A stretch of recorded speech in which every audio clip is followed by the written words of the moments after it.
Hello and welcome to the Scots Sports Show. I'm Drew Patrick alongside Mike Fenner. We start this show like we start every show with the Scots of the Week. Congratulations to Abby Lang, our female Scot of the Week.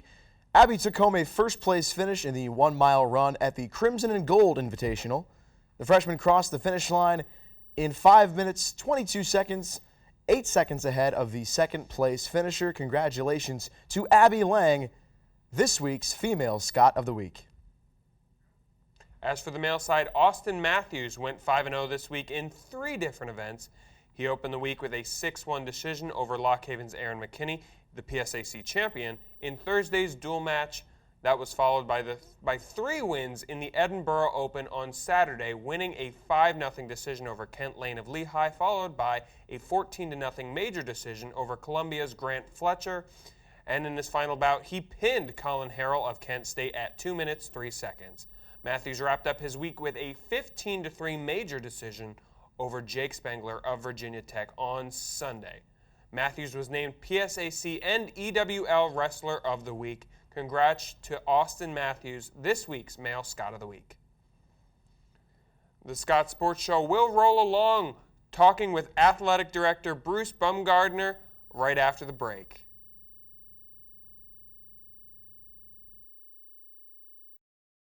Welcome back into the Scots Sports Show. We start off today's show with Athletic Director Bruce Baumgartner. Bruce, thank you so much for joining us here. Drew, my pleasure. So we have an event coming up, the Make-A-Wish Day. It's the game against Wheeling Jesuit next Tuesday. Edinboro was the top Division II school for Make-A-Wish. What does that mean to you as an athletic director? Well, I think it should be a point of pride for the whole university. Our student athletes, a class from Health and Physical Education, a class from the Communications Office, the ACE organization. Last year, we all got together with some help with student government and our great students on campus, student athletes, and we raised over $13,000 for Make-A-Wish, and that allowed us this year, that was the most in any Division II school throughout the country, and the PSAC was the best conference. It raised the most out of any conference in the country. But it allowed us now, we can do a Make-A-Wish awareness night. We'll have some great surprises, 2 or 3 for the last 2 years ago. We were able to award a wish to a 1-year young man and a little girl. What does it mean? It means we have great students giving back into society and giving back to other people, and that's one of the things we can teach at Edinboro University, not only a great college education and your book education, but learning to be a good person, giving back and appreciating what we have and helping people with a little less fortunate. And you and I talked earlier in the year about it, but just how important is it to know that your student athletes are giving back to this? Well, I think it's extremely important. I firmly believe in what athletics, being a student athlete at a school like Edinboro, a Division II school for most of our sports, and Division I obviously in wrestling. But, I'm a firm believer. My children go to school here. We have a quality education, quality faculty.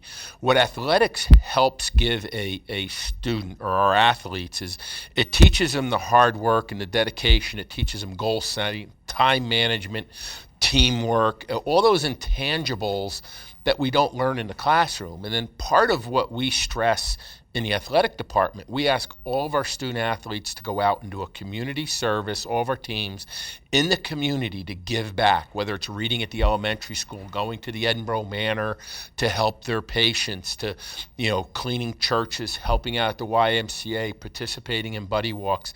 Teaching our student athletes that being a good athlete, being a good student, being a good person, those giving back, the responsibilities of being a good citizen, that is what our community service and the Make-A-Wish is part of. And I really do believe when our athletes leave our athletic program with an Edinboro University education, they're prepared to go out and be successful in life. So this event that's coming up, what all will this entail? What all is happening? Well, I can't say it all. There's going to be some great surprises. So I want to encourage everybody on Tuesday, February 16th at 7 o'clock.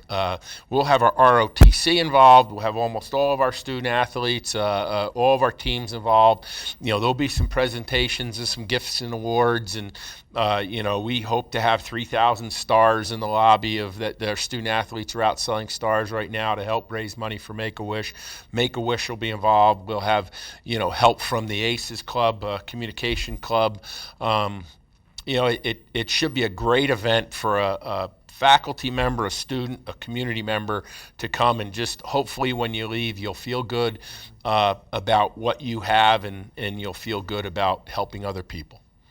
And Bruce, you see all season long, throughout the entirety of the calendar at the athletic and academic year, whether it be over at Sox Harrison Stadium or inside Macomb Fieldhouse, all of our student athletes getting involved, every single team, everyone's doing it, putting their hand in and collecting money for Make-A-Wish. How much do you feel like that epitomizes the teamwork and just really the mentality of every little bit counts? I think that, Mike, that is what our education is about. That's what we're trying to teach.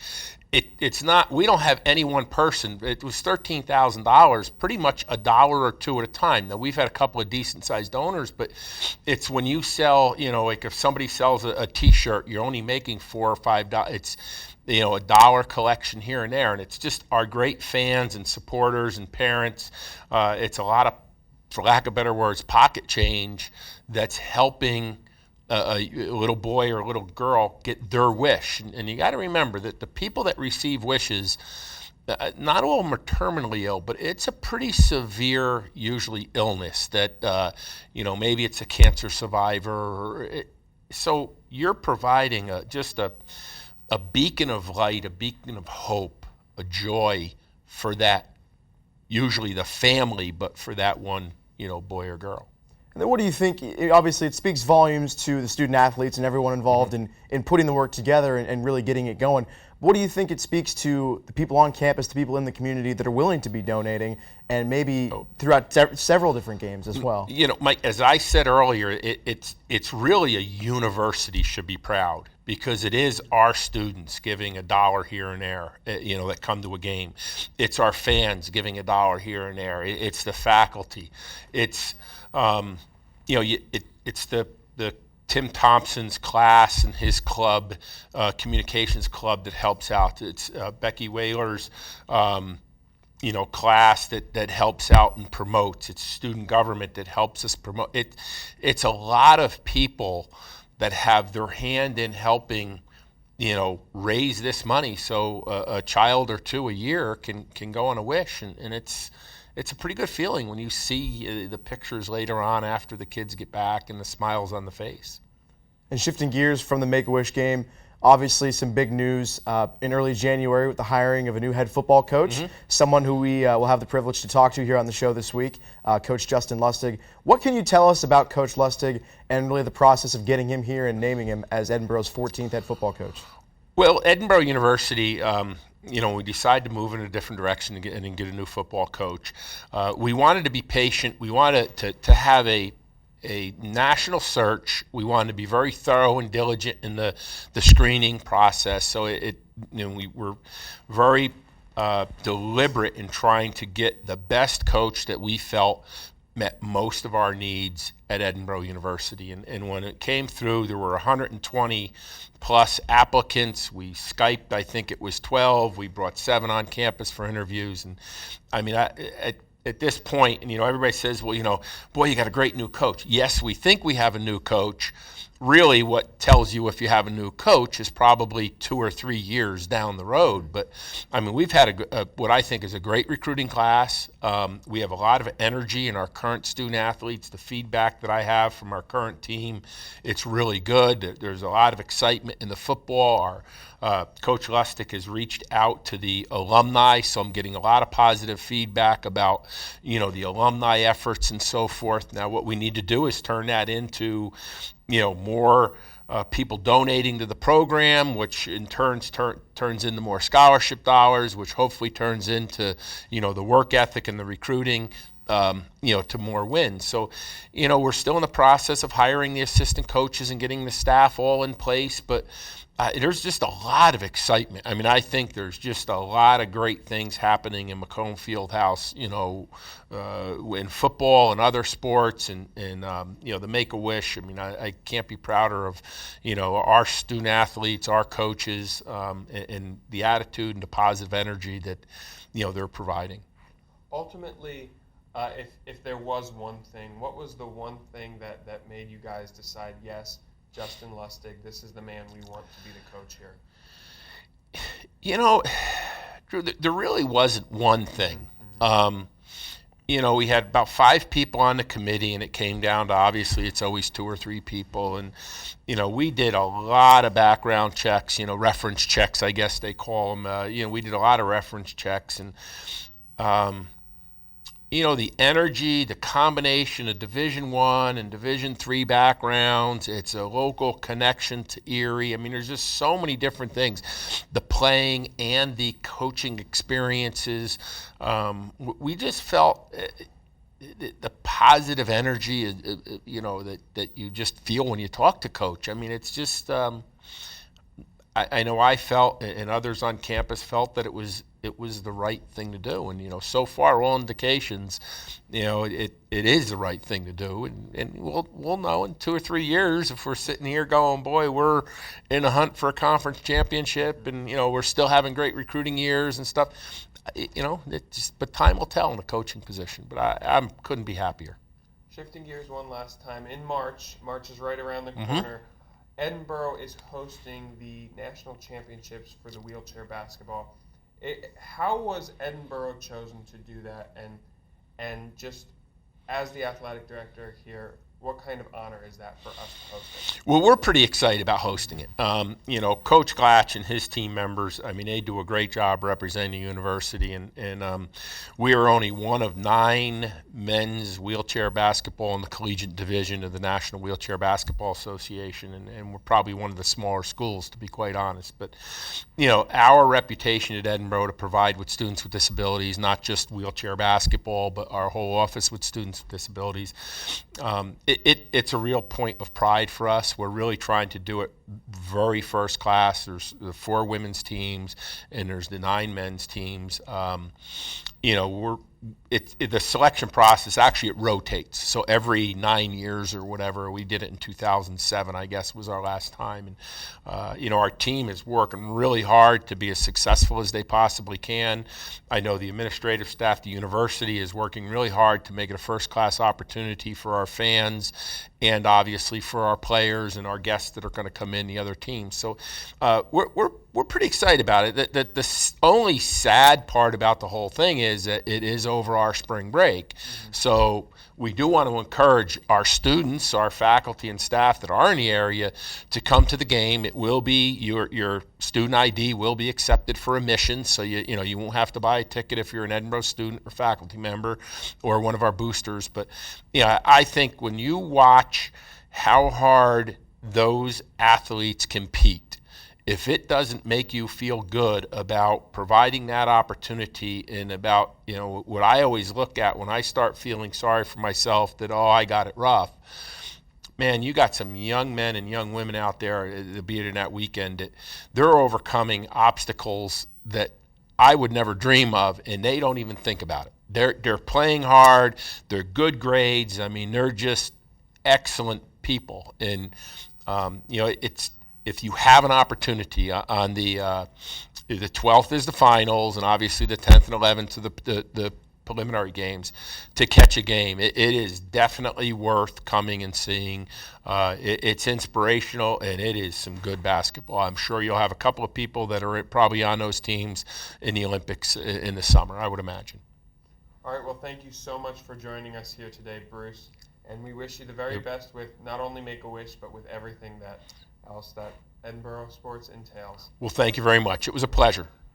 All right, and we're going to take a quick break. When we come back, we'll speak to that new Edinboro football coach, Justin Lustig. Don't go anywhere.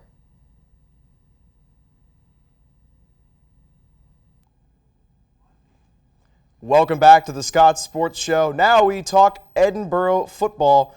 And without further ado, I want to give a huge Edinboro University welcome to our 14th head football coach, Coach Justin Lustig. Coach, thanks so much for taking the time and joining us today. Yeah, fired up to be with you guys. This is awesome being in the studio and seeing some of the things that you guys got going here. I'm excited to take part in it.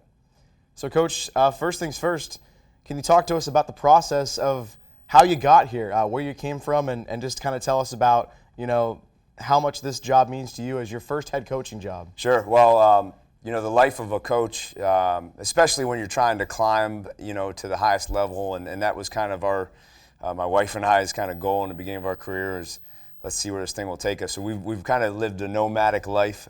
We've been all over the place. We started in Virginia, went to Philly at Villanova, spent a couple years in Charleston, Illinois, and Lafayette, Louisiana. They say Lafayette down there. And then up to Ball State and Muncie, Indiana. So we've bounced around quite a bit, but now it's nice to be back home. I grew up in Erie and went to prep, and then my wife went to McDowell and actually is a graduate of Edinboro and played soccer here. Was on Coach Kagiovitz's first recruiting class and played on the first women's soccer team here. So it's real exciting to be back home.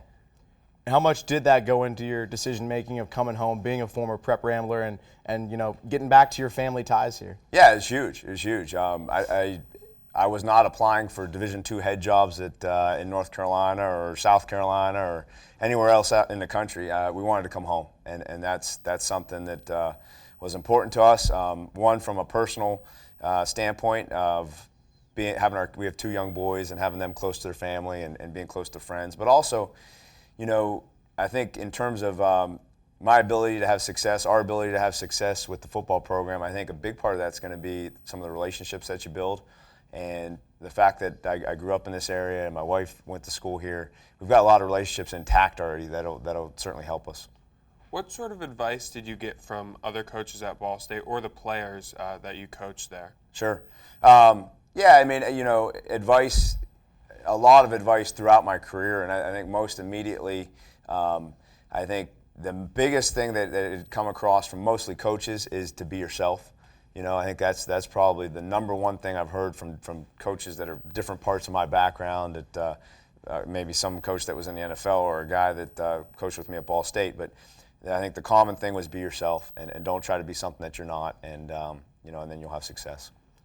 Who have been some of your mentors, coming up from playing high school ball, playing college ball at Bucknell, Yep. And then even further on into your coaching career? Who have been some of your mentors, and kind of what do you take from those guys as coaches, to try and mold your brand Sure. now being at Edinboro football? Well, I've got a long list of people that have influenced my career, and I think starting from the beginning in Erie, I always looked up to some guys that were ahead of me, like a guy named Rick Kaczynski, who was an All-American at prep and played at Notre Dame, played for the Packers a little bit, then got into coaching and had coached at Iowa and Nebraska. And, he's a guy that I kind of, that inspired me a little bit. And then, other prep guys, Minna George was a guy that coached me, and Girard guy, right? Yep.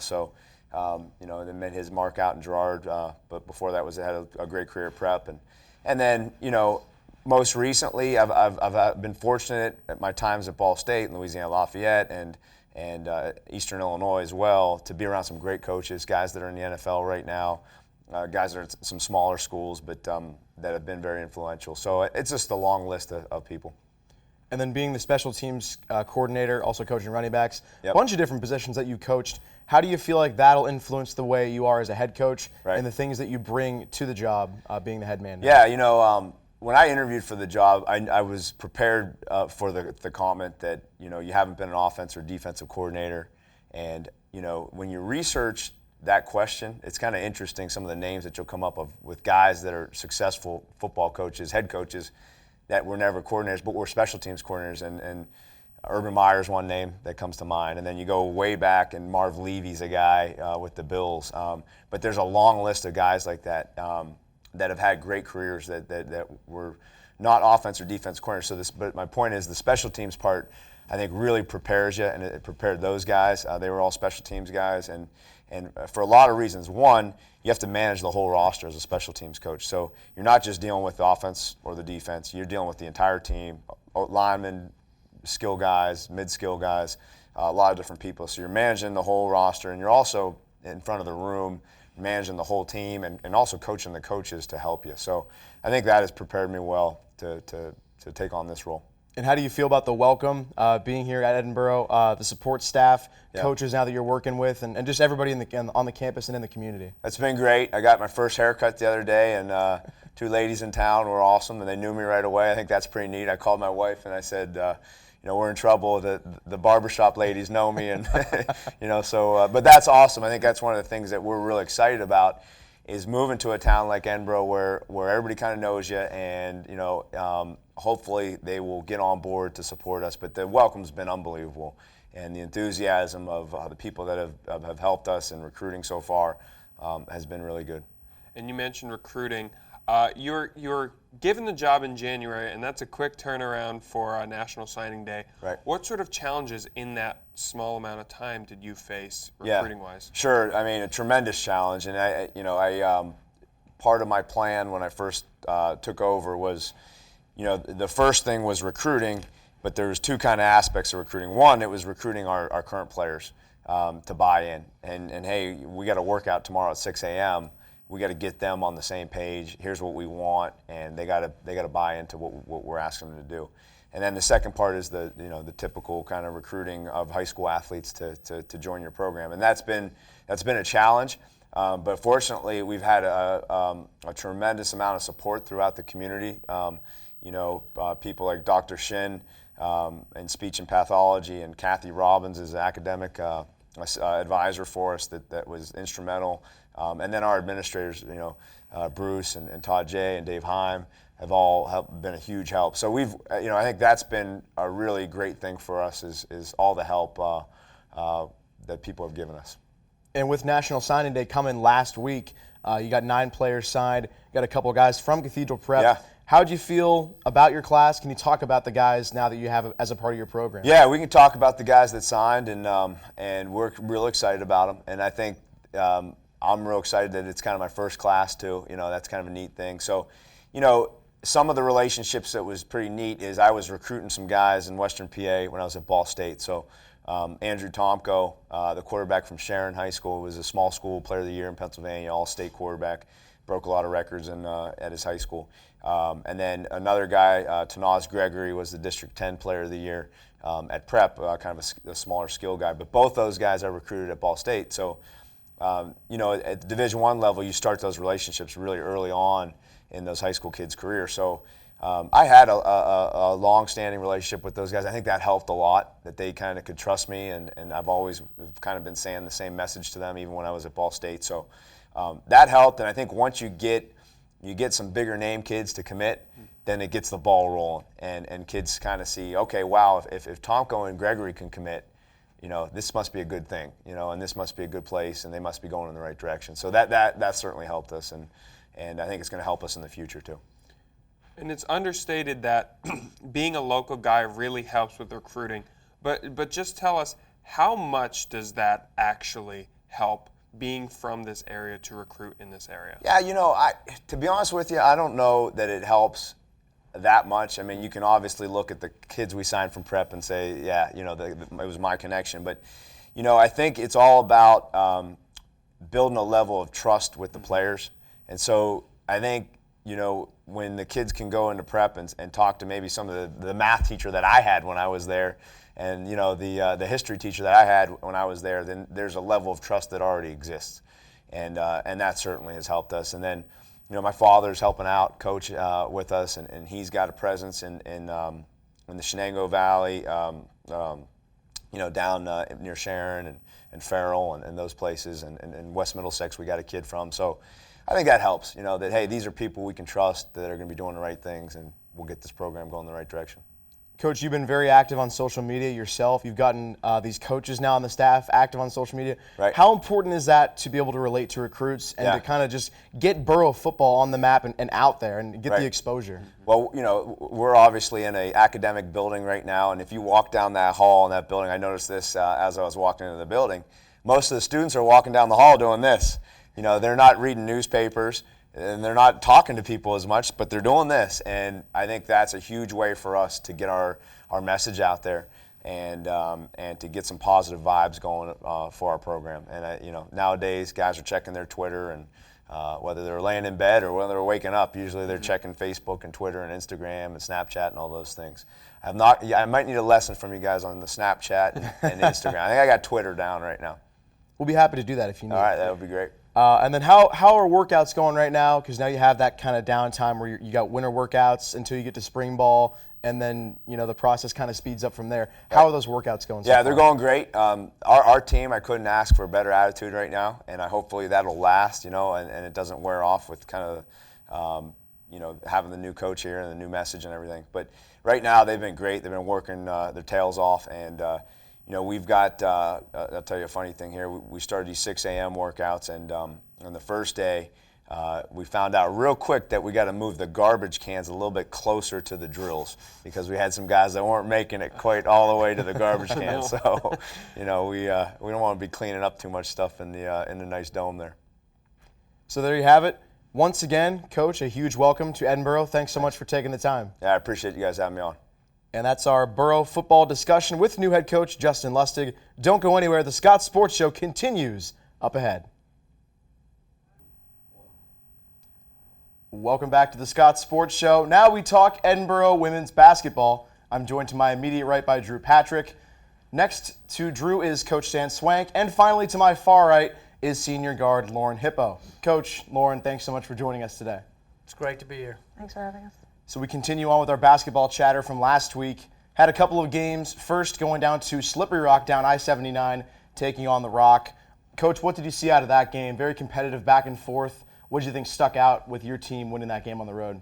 I thought, anytime you get a road victory, it's a great win, and I thought we played very well. We came away with a win. I thought we executed well offensively. I thought we executed well defensively. We kept people in check that we needed to, and we came away with a really nice win. And Coach, that Slippery Rock team's up and coming, so to still be able to, and they got a win on you last year, so to be able to get that win, what does that do for the psyche of the team? Well, that really helped as far as a confidence builder for us, and getting ready to go down.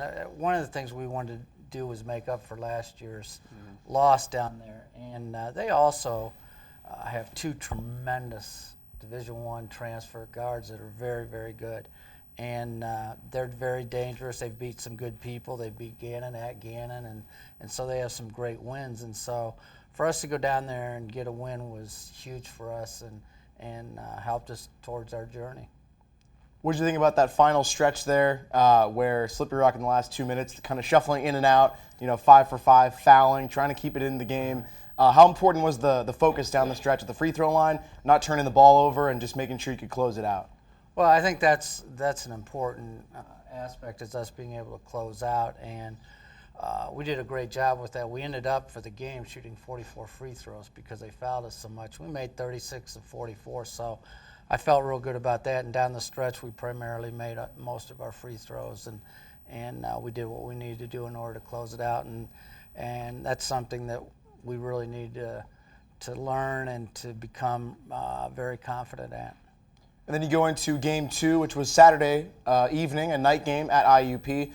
Very interesting place to play. I guess the one thing I would ask to start is you guys had a couple games in a non-conference tournament, holiday tournament over Thanksgiving break, late November. How much do you think that helped some of the new players, some of the inexperienced players, in getting a couple games at Ed Fry Arena, knowing that that's such an intimidating place to play? Right, we do that on purpose, and I wanted to get into that, especially because I knew we were going to have a lot of freshmen this year, and I wanted them to experience that so that when they walked in January, February, that they weren't in awe of that arena and awestruck to the point where they were thinking more about that than the game. And I thought our people did a great job with it. Michelle Jan's a freshman. She played well. She did things that she needed to do, and I just think it helps from the standpoint of playing those early games there. And then Lauren, as of late, you guys had the 5-game winning streak. You've been doing pretty well, and now a little bit back and forth with a couple games here. Where do you feel like the team is right now with the pulse going late into the regular season?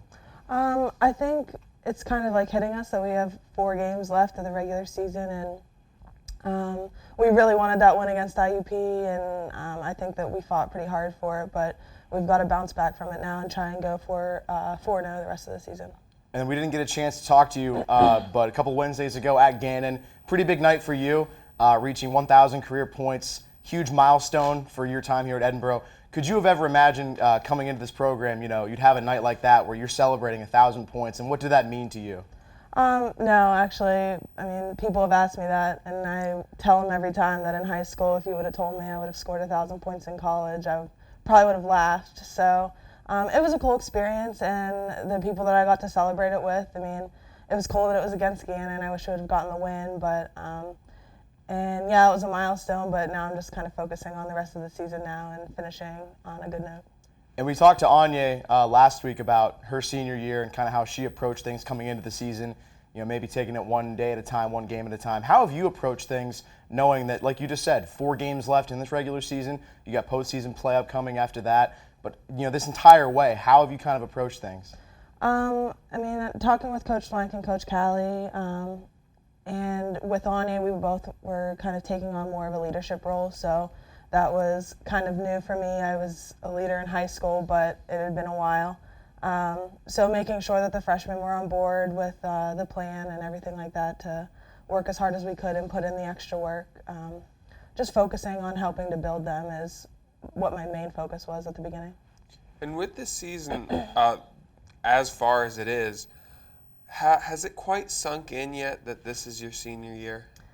It's sunk in that it's my senior year. I'm not sure about how many games left. I keep thinking that, I want us to go as far as we can, so I'm not thinking of it as we have 4 or 5 games left. I'm thinking hopefully we have 8, 9, and we're going to go as far as we can, try and get back to where we were my sophomore year. But it's definitely starting to, so we'll see how I feel in 2 weeks.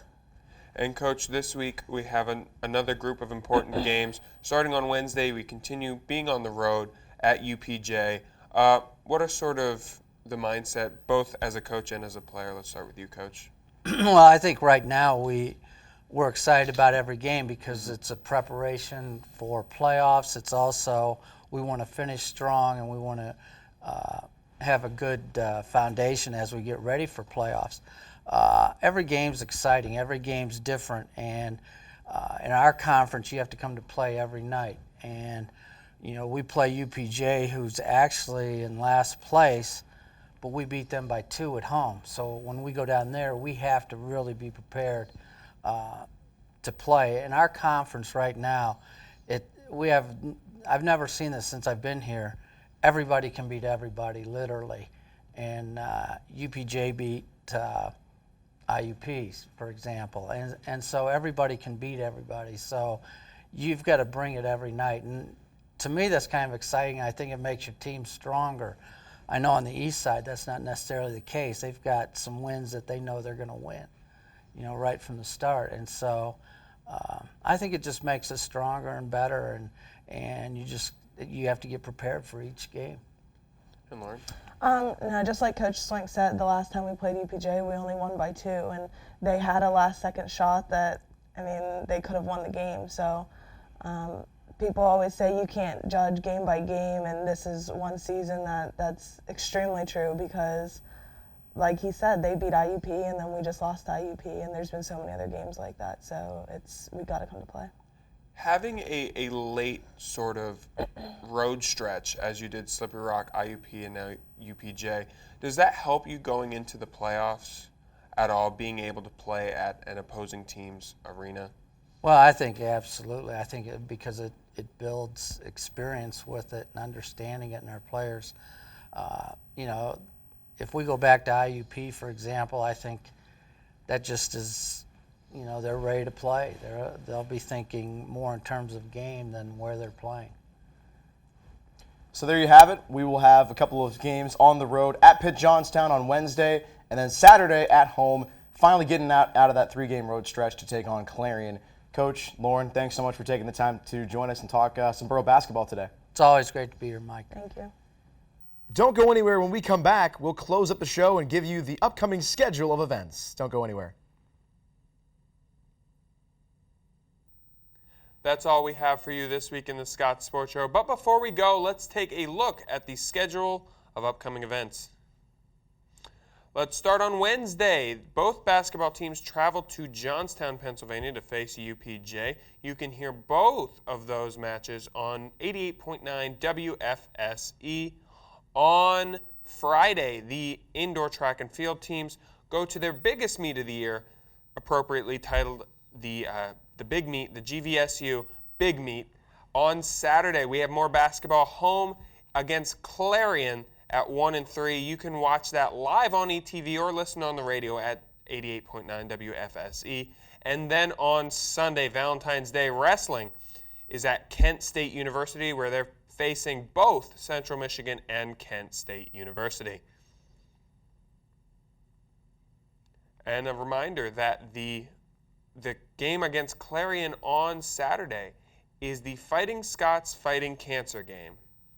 Make sure you come out and wear your orange. Yeah, definitely. Not only Fighting Scots Fighting Cancer, but also the remembrance of Harley Ray Bolt, the late student that we had here on campus last year, fight against leukemia. So make sure you wear that orange. Get some free admission to the game against Clarion. Should be a great doubleheader and a great day to remember her as well. Should be a really, really special event.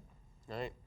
That's all we have for you. Thank you so much for watching, and go Burrow.